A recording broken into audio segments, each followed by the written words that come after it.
Hey guys, there's one more story I want to tell you all about when I was an executive driver. There was a CEO that came to town. And when they came in, I picked them up from the airport and I took them to the manufacturing company that he was a part of. Maybe 15 minutes after being there, he comes back out after I dropped him off and he asked me to drive off. We drive off, he asked me to take him to the Southern Poverty Law Center, which is a weird request. We get there, once we park, he looks at me and says, "Hey, I need to go in here. I'm not sure I have the strength to do so. Would you mind coming with me?" I say, "No problem." We go inside, and the way the Southern Poverty Law Center is set up, the front part of it is a civil rights museum. And so as we go inside, there's a curator there who begins to explain to us the setup and the layout of the building. The CEO gently pushed past her and rushes to one of the walls on the building, and well, inside of the building.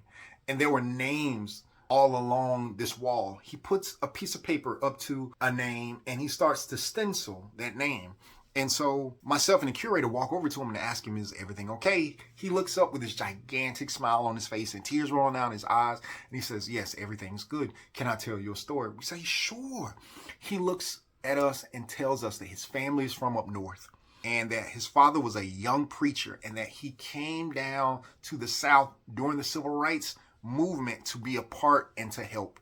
He marched on the Edmund Pettus Bridge. He organized sit-ins. He organized protests and rallies and was a part of all these different types of things. He was part of the Freedom Riders. And one day, as his father was in Mississippi doing some preparation work, he was driving back to Alabama and they were killed by some people that didn't care for what they were doing very much. And so CEO said, "It hurt so much because my father was my hero." He was, I think he said he was 7 or 8 years old and he couldn't understand why somebody would take his father's life. And it was devastating to him. But the part that really made a difference to me was he said that his mother, his sister, and himself had to immediately move to Florida because his mother's side of the family and his father's side of the family disowned them because of the participation in the civil rights movement. He said it was heartbreaking because I never saw my cousins or uncles or aunts again. And he said this was really hard and it really hurt. But the thing that really hurt him, he said, was nobody really ever explained to me why somebody would kill my dad. And I didn't learn about it till years later. So he talked about all the principles that his mother had surrounding this, how she really believed in the fight of the civil rights movement and all the things that his father believed in.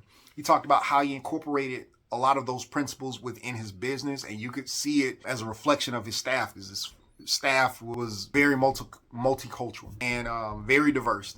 And he talked about how much it hurt and how much he missed his dad and he never dealt with it. And after his mom passed a few years ago, he decided to deal with it now. So he gets that, he sits there, he cries a little bit.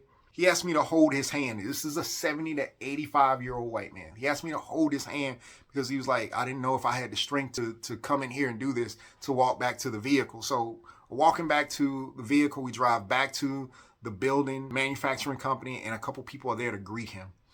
And there's a black man there. It's this really tall black man. He had to be about 6'6". He came in as a part of his staff and he hugged them. And it was a beautiful embrace. And as I parked, I remember thinking, man, you never know who's gone through what. I would have never looked at this man and known that he lost his father in the civil rights movement to violence.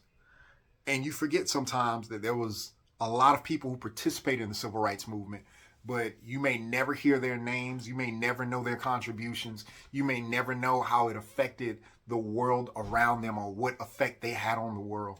And so that's the story. So again, what I need you to know is that, wow, that the goal is growth. Growth happens in the journey. Enjoy it.